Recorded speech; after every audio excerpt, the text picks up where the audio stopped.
Mount Hood Skibowl, because you have a downhill bike and no friends to shuttle with. Skibowl, biking it is like skiing it. It's steep, unpredictable, and surprisingly short. Skibowl, because I like spending more time on the lift than I do on the bike. Skibowl, I can see government camp from the top. Skibowl, do the hikers on Tom, Dick, and Harry know about this ski lift like one mountain over? Skibowl, getting on and off the lift without skis on is actually kind of weird. Skibowl, the upper bowl chair is even scarier without snow under it. If you were to drive to the top of a trail as many times as you can get to the top of Skibowl with a lift ticket, you'd probably spend at least $40 on gas and most of your time in the rig. For less than $40, this place is a pretty good deal as long as it's not dusty and blown out from a long and dry summer or still half closed from snow or just not open for whatever other random reason there may be for them not being open because their website is terrible, and even if you call during the week, there's no one there who can even tell you whether they're going to be open or not on the weekend. With a base area at a mere 4,000 feet above sea level, Skibowl is the last resort open to skiers and the first one to melt out every season, usually barely holding out until mid-April and not even opening at all some years. Over time, they've diversified and opened a tubing hill in the winter and an adventure park with an alpine slide and bungee jump and other adventure park stuff in the summer.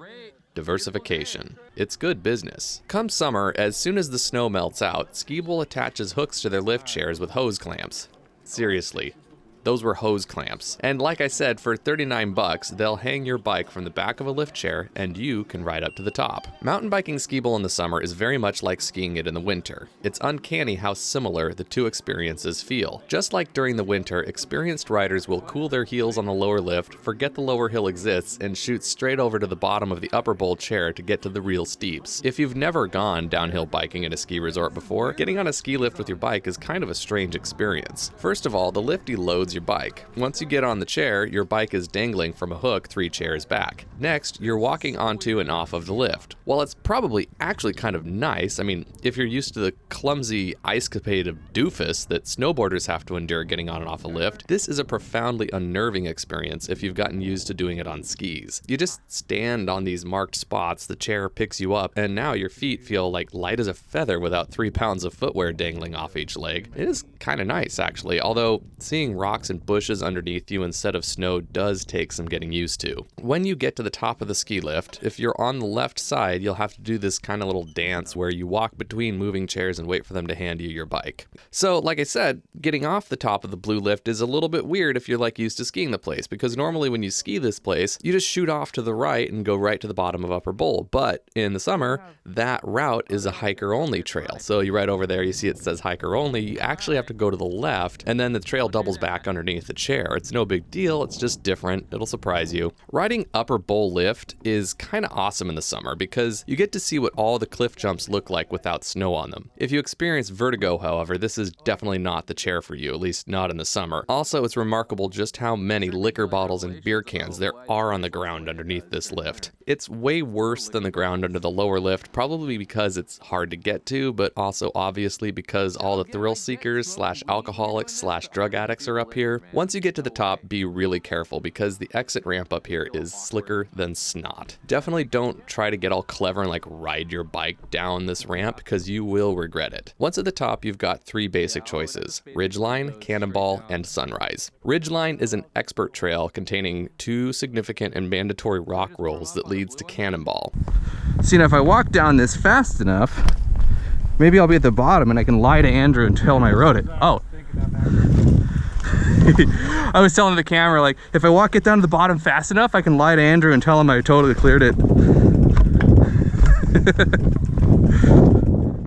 Left or right, whichever way you go down the hill from here, the trail meets back up with Cannonball, which shares its name with the ski run over here. I'm pretty sure Cannonball is a sub 1 minute ride for faster riders on downhill bikes. This trail is short and fast. Actually, it goes by way too quickly. Riding this part of the hill on a bike is very similar to riding it on skis. You ride up the lift and French fry it to the bottom in less than a minute, repeat until you're bored with it, and then go ride some other part of the mountain and ride something else. But the bottom lift is slow, so you'll try to squeeze as much fun as you can out of the upper mountain before heading down to the lower trails. There is one intermediate trail up here, a relatively new one called Sunrise. Sunrise also eerily replicates the Skibowl winter experience as well, with a wee little climb at the ridgeline, right in the same spot where the winter snowboarders all have to unstrap from their bindings and push themselves along like some sort of snow clam creature with one appendage while the skiers kind of, just snow skate past them. Well, luckily for you, you're on a bike and it's got pedals. So the climb is literally like 20 feet, maybe 40 feet. It just feels like a climb because, you took a lift to get here. So you're surprised that you have to do any pedaling, right? Well, whatever, stop complaining. You just got out of climbing 1,500 feet to get up here. So from there, Sunrise sort of meanders at a decent speed around the backside of Skibowl. It's decently steep, but there aren't really any features on it. Not really. It's just an intermediate trail with intermediate pitches and intermediate chunder. Very few rollers to pick up speed on and barely anywhere to get your wheels in the air. Basically, it's the biking equivalent of skiing around the backside of Skibowl, because that's what you're doing. So I guess you're welcome or something? I don't know. So you'll get to the bottom and you're back near the upper bowl chair where I guess you can get back on the lift and ride it back to the top of upper bowl again for some reason. Also, make sure you enjoy upper bowl as much as you can when you can, because whenever Skibowl hosts a wedding at the mid-mountain hut, they close the upper hill. Yeah. You heard that right. Skibowl closes half the mountain to bikers whenever there's a wedding. And they have weddings pretty much every Saturday during the summer, which is, like half the days they actually run lifts for bikers during the summer, and they just close. They close the upper mountain. Pretty much without warning. So you can just expect it to be closed half the day if you're going to go up there. Okay, whatever. If this is your first time here on a bike, it's good you just got kicked off the upper mountain, because I know why you haven't skied the lower trails yet. It's because you're trying to avoid that lower lift. I know you are, because it's the slowest lift on the face of the planet. It's a regular old-fashioned double, and it takes forever to get to the top of this lift, even under the best of circumstances. And it stops or slows down all the time, even in the summer, because there's beginners using this lift, and all those long-suffering wedding guests have to get up to the wedding venue somehow. Oh yeah, that's another thing about the weddings here. You'll enjoy this spectacle.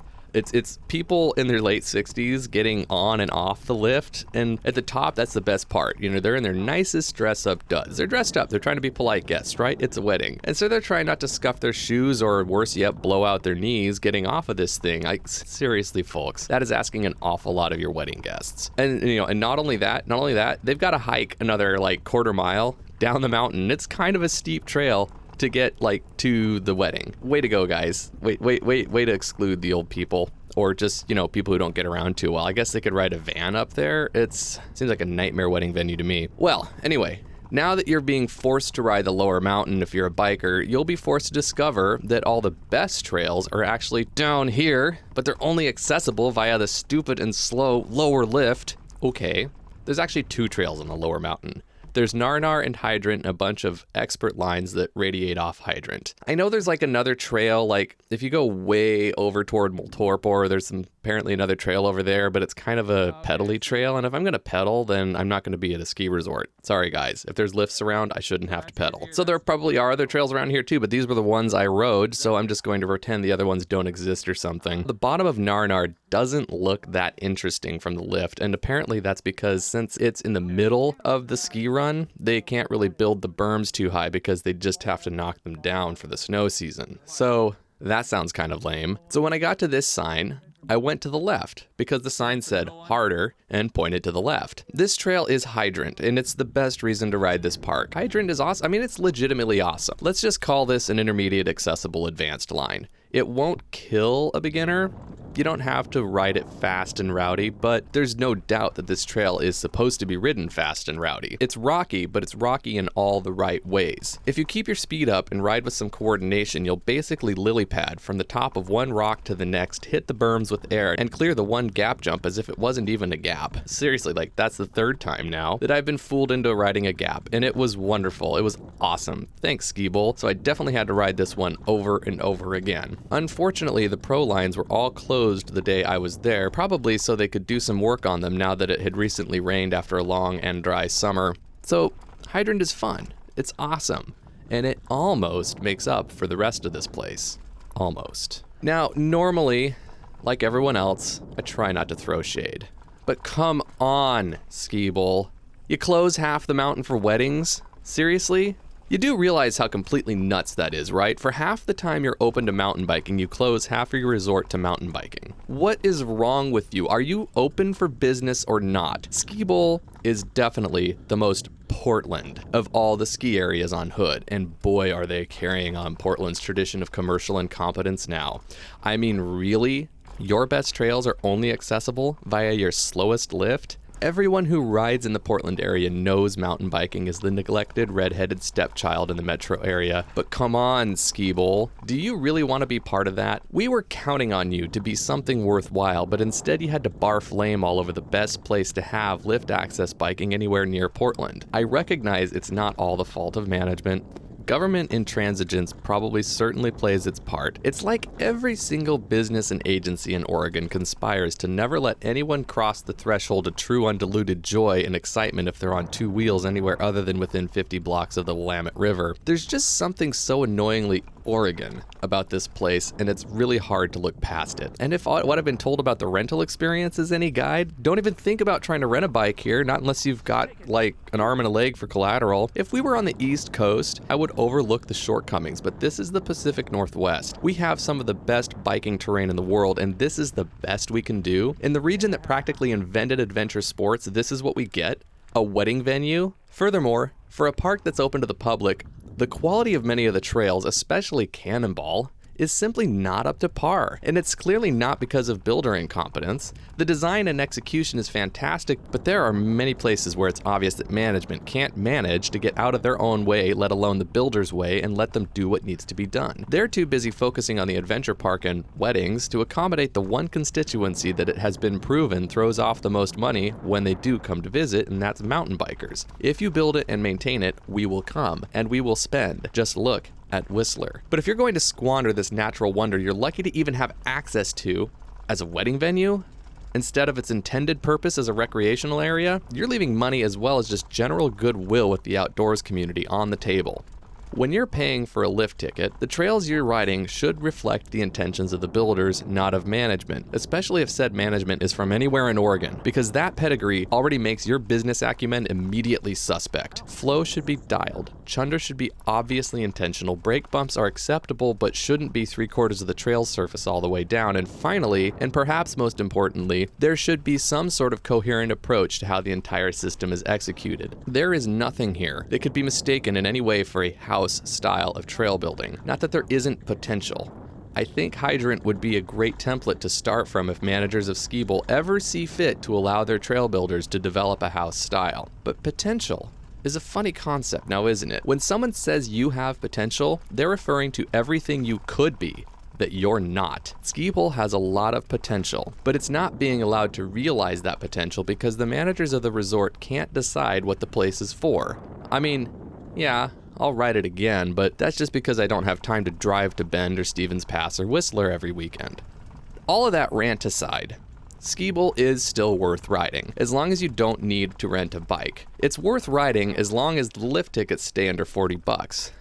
It would be more worth riding if they really promoted mountain biking and worked harder to accommodate bikers. It would be more worth riding if you didn't have to leave your firstborn as collateral if you did need to rent a bike. It would be more worth riding if they didn't literally rent out the entire resort to corporate clients on random weekends and tell you you can't park there on a weekend. That really happens. They rent out the entire resort to some client or vendor, and then they've got people in the parking lot telling you you can't park there. It would be more worth riding if they didn't go so far out of their way to make sure that every biker who has ever ridden there has some unpleasant experience with the place. If they treated bikers as customers rather than a nuisance. It would be more worth riding if they didn't close off literally half the downhill lines during weddings. Skibowl would be better if they would set their trail builders free and let them do what needs to be done to make this place something for Portland to be proud of. So, should you come ride Skibowl? Yeah, you should. But like everyone else, you're going to come away shaking your head and feeling just a little bit diminished from the experience. But yeah, come out and ride it anyway. Now get out there and go ride your bike. Hey, I'm glad you like these videos, folks. I hope they're helping you find and share great places to ride your bike in the Pacific Northwest. Please remember to hit the like button, the subscribe button, and if you think you have online friends who could benefit from this content, then don't forget to use the sharing tools right below this video. Thank you for watching. Now, once again, get out there and go ride your bike.